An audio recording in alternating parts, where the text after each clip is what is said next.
Amanda said, my name is Cassia, and I am an organizer with Orlando Against Police Crimes, OAPC. I am also, I'm a longtime activist. I started my activism life as an anti-war activist back in, 2004 when I was a mere high school student, and the United States was in the middle of like invading Iraq and Afghanistan and a host of other Middle Eastern countries.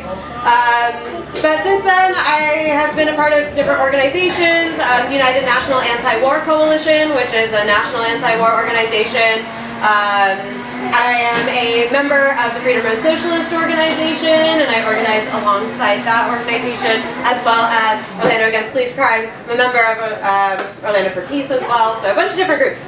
That being said, I did spend 12 years of my life as a teacher, specifically teaching U.S. history. So I was tasked with doing the history part of today's presentation, and that made my little history heart happy. So if we can actually switch over to the history part, I promise to keep this rather engaging, as much of engagement as we can get with history. So we're going to do a brief chronology and analysis of policing in the United States. I'm going to do this in a way where I'm going to highlight, it was sort of hard for me to wrap my brain around how we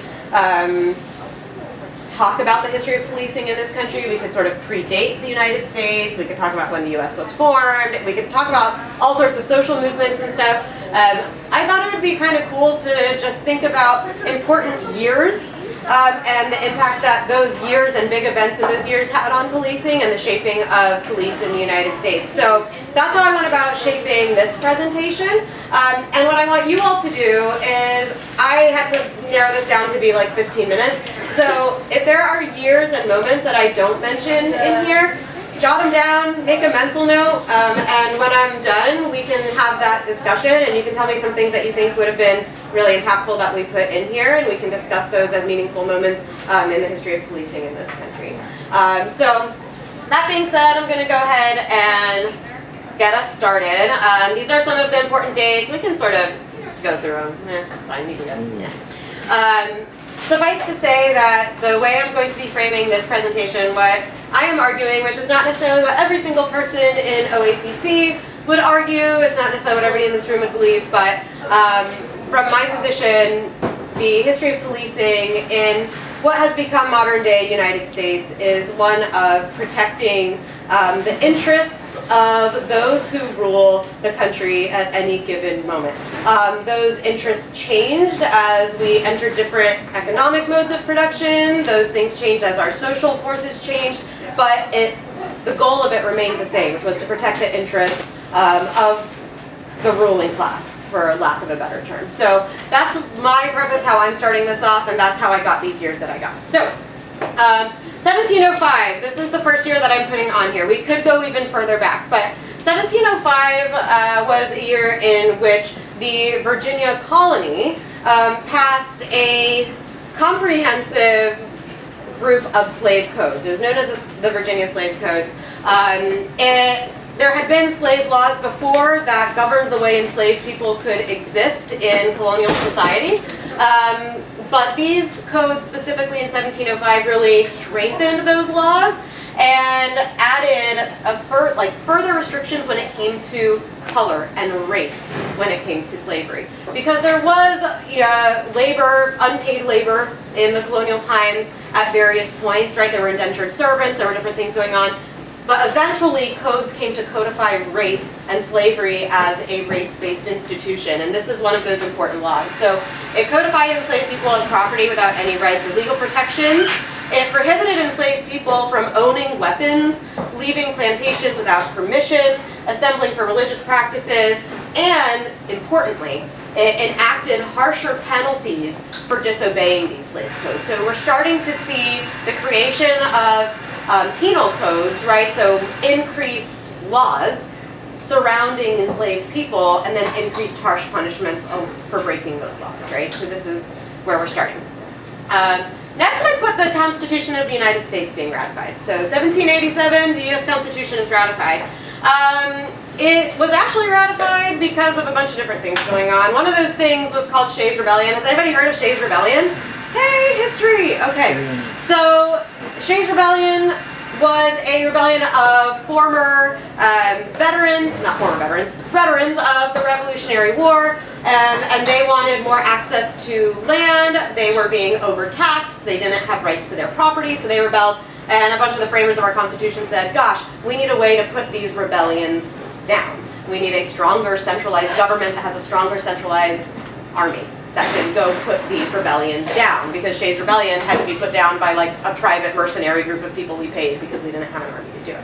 So seeing popular rebellion made a lot of our founding fathers feel a bit uncomfortable. So we ratified the Constitution, which strengthened our national government, created a standing army, and funded that standing army in order to put down different rebellions. Also in our Constitution is the Fifth Amendment, which we like the Fifth Amendment generally, right? We like to not self-incriminize and stuff like that. But the other thing that's included in the Fifth Amendment is the right to private property. Private property is mentioned throughout our Constitution, stating that a person may not be deprived of property by the government without due process of law. In general, we use that today in a very positive way. At the time, enslaved people were considered property, right? Chattel slavery meant that enslaved people were property. So that meant not being able to take away people's slaves without any due process, right? So keep that in mind. So that's 1787. Skipping ahead quite a bit, 1838, we get the first police force. This is going to be in Boston. So the city of Boston has the first police force. Before this, there were absolutely groups of policing institutions. A lot of them were like volunteer organizations. Some of them were, again, sort of mercenary, profitable institutions. But they were more reactive than crime preventative. In other words, somebody gets killed or robbed, and we hire this group of for-hire investigators or police that would try to figure out what happened. But then in the 19th century, so around the 1800s, we start to see rapid industrialization in the United States. With that industrialization, it came hand in hand with increased immigration to a lot of our major cities that are now major cities. Urbanization, so the growth of those cities, and with that came an increase or a decrease in living conditions, right? So a lot of folks living in these cities were living in tenements, really, really poor conditions. And there was a lot of unrest because of that. And there were various rebellions at work, and there were various rebellions in these communities to try to improve their lot. At that point, we see the creation of modern police in one of those major cities. And the point of these, what is now our modern police force, was really to maintain public order, right? Because there was a lot of unrest, because there were a lot of really bad conditions going on. Working conditions, living conditions, sanitation. People were not happy living in squalor. And with that, we get a police force whose main goal is to ensure that there is order and to ensure a stable and orderly workforce, right? Because we need to keep the greases of like industry going, and so we can't have people drunk on the street for that, and we also can't have people rising up and demanding more pay when we want to pay them less and make more profit. Now I have 1850, the Fugitive Slave Act. Again, I'm going to say that I am skipping a lot of years here, so if there are important dates or moments that you're thinking of as I'm going through this, feel free to jot them down, and at the end we can talk about it. So 1850 is the Fugitive Slave Act. This was part of the Great Compromise of 1850. This was meant to try and assuage the southern states and keep them from seceding from the United States. Part of this compromise was that California would be inducted to our union as a free state, and to make the southern states happy and okay with that, northern legislators included the Fugitive Slave Act in this compromise. And there were fugitive slave laws before, including in our Constitution, by the way. In our Constitution, it stated that any fugitive slave who left their place of birth or left the plantation on which they worked and moved to another state or escaped to another state, they would have to be brought back to that state. That's in our Constitution. But the Fugitive Slave Act reinforced that, and what it did is it basically deputized local law enforcement officials to act as slave catchers, right? Even in free states. So this wasn't the case before. In a free state, you didn't have police ordered by the federal government to look for escaped enslaved people and bring them back into slavery. So what the Fugitive Slave Act did is it basically made, and this poster really says everything, right? This is from 1850. It says, "Caution, colored people of Boston, one and all, you're hereby respectfully cautioned and advised to avoid conversing with watchmen and police officers of Boston. For since the order of the mayor, they are now deputized to act as kidnappers and slave catchers." Right? So now all local law enforcement had the right and also the directive to act as slave catchers, even in our northern states. But then, of course, things, no level of compromise was able to assuage the southern, what would be Confederate states. They secede. We have a civil war. All right, so from 1861 to 1865, the United States is engaged in a bitter civil war over the issue of slavery. You will have people argue it's about states' rights, okay? I'm here to tell you, absolutely, it's about states' rights to slavery, okay? So the idea here, in fact, in the first secession orders from South Carolina, the first thing that they put on there was the right of states to perpetuate their system of slavery. That was their number one reason for seceding. So just putting that out there in case anybody tries to argue otherwise. So this is important because this isn't just a civil war between, North and South. This is an actual revolution of enslaved people rising up against the institution of slavery. Marx called it the greatest event of the age. Many referred to it at the time as the Second American Revolution. We're attempting to complete the work of our original revolution in 1776. And so, as the Second American Revolution, this is a key moment when 200,000 freedmen actually join the Union Army. They are taking arms and revolting against their slave masters and fighting for their liberation, right? And this is important because I believe on the next slide, Connor, do I have this? Yeah, right. So this is important because for the first time in U.S. history, we entered an age, after 1865, the Union is victorious, right? The Confederacy is defeated. Freedmen took up arms and fought for their liberation alongside white Union soldiers as well. And for a time, from 1867 to 77, we entered a period called Radical Reconstruction.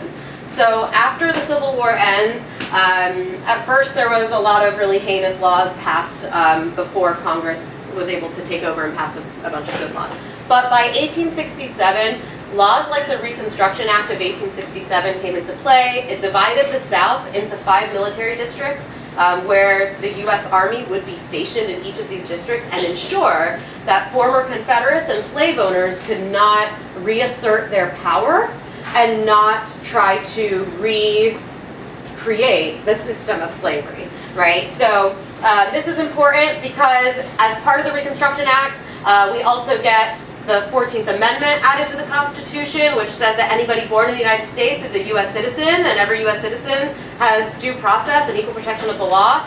The 15th Amendment is passed that gives black men voting rights, right? So enfranchisement for black men throughout the United States. And this is important because during Reconstruction, black men do vote in huge numbers throughout the South for the Republican Party, which was the party of Lincoln and of liberation. And they vote in all of these majority black areas throughout the South, which is most of the South at the time. They're going to vote for black sheriffs, justices of the peace, mayors, local state legislators, as well as senators and representatives for the Senate, the U.S. Senate, and the U.S. Congress. This is important because this is really the only time that we see actual democratic institutions in the South and a democratically, what's the word I'm looking for, elected but also effective police force that actually was effective in representing the interests of black Southerners at the time. And that's only going to last for this small amount of time because eventually we're going to get the betrayal of 1877, which removed all the remaining troops from the South. It also basically removed any protections for black men and women in the South in 1877. This was sort of a corrupt deal between Rutherford B. Hayes, who becomes president, and the rest of the Senate. They basically said, vote for me and I'll end Reconstruction. I'll remove all the troops from the South. Black men and women in the South will have no more protection. We'll get rid of the Freedmen's Bureau. We'll stop funding all of these Reconstruction institutions. And that's what happened, and Reconstruction fails.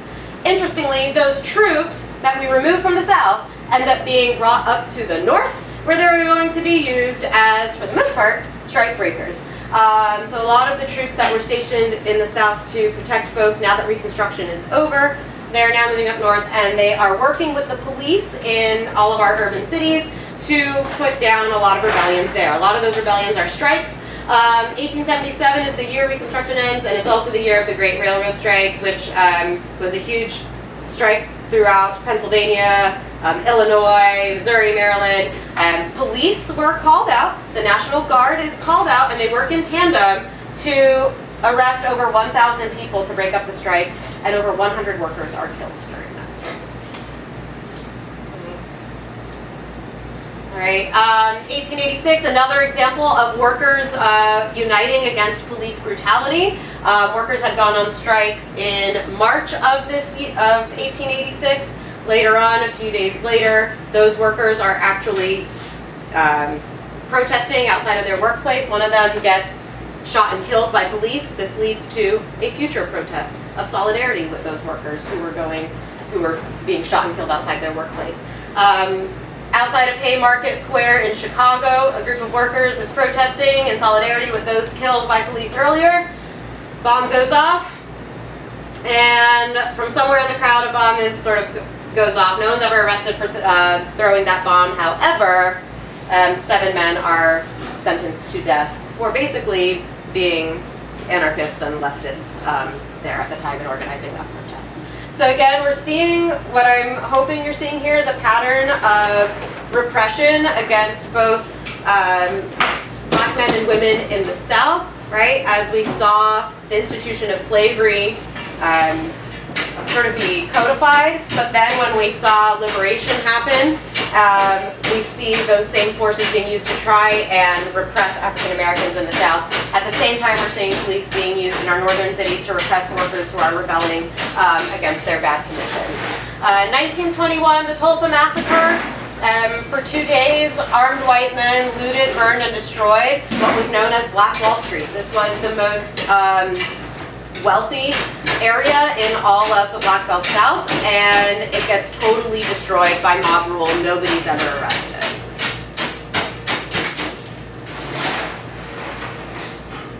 Sorry, I'm going quick now because I know I'm out of time.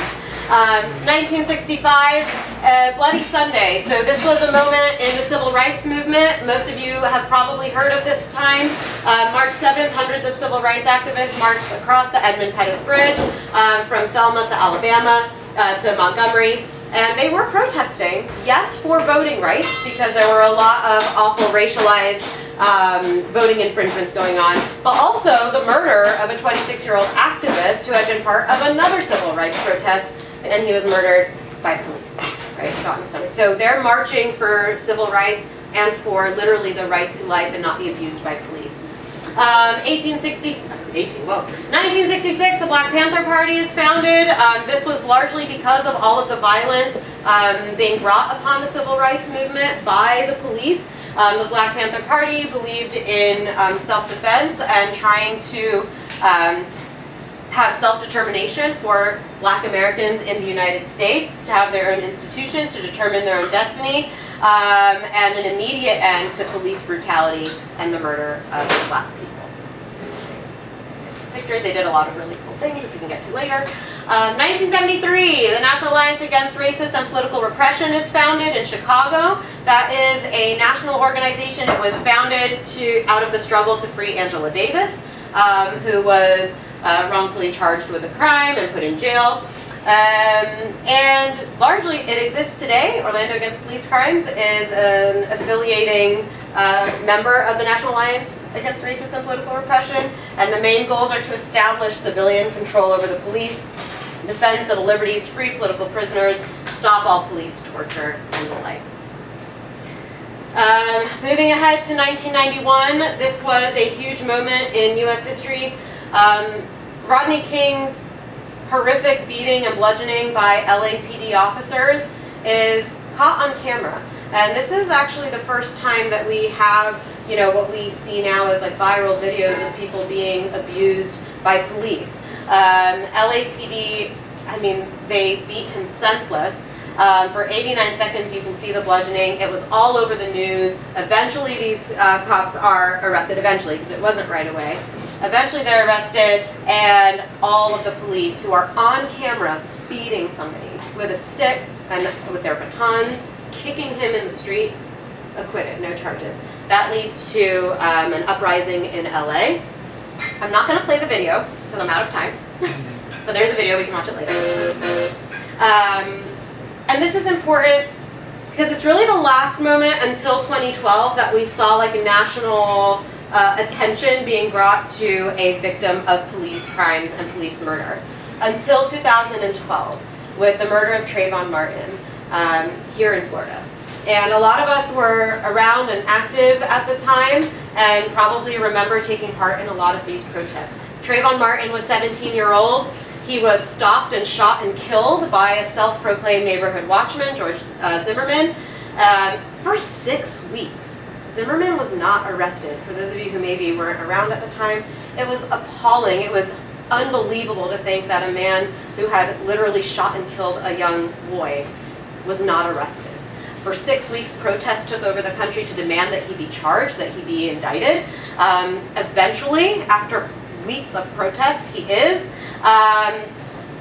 In the end, Zimmerman was acquitted using the NRA's Stand Your Ground law, which said anybody you deem as a threat, you can kill. That also launched a bunch of protests afterwards as well. You can skip the video. 2020, this is our last event on here, the George Floyd uprising. So May 25th, Minneapolis cop Derek Chauvin recorded pinning Floyd to the ground. His knee is right on the back of George Floyd's neck.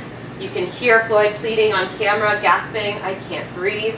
And on camera, we see a man killed by police, right? We see the murder of somebody. This video and everything surrounding it becomes a rallying cry for people across the country who see what is going on, how police are using their weaponry and their power to repress the Black community. And people take to the streets, right? It's the spark that lit a prairie fire. Eventually, Minneapolis, which is the center of all of this, they're going to light their police precinct ablaze.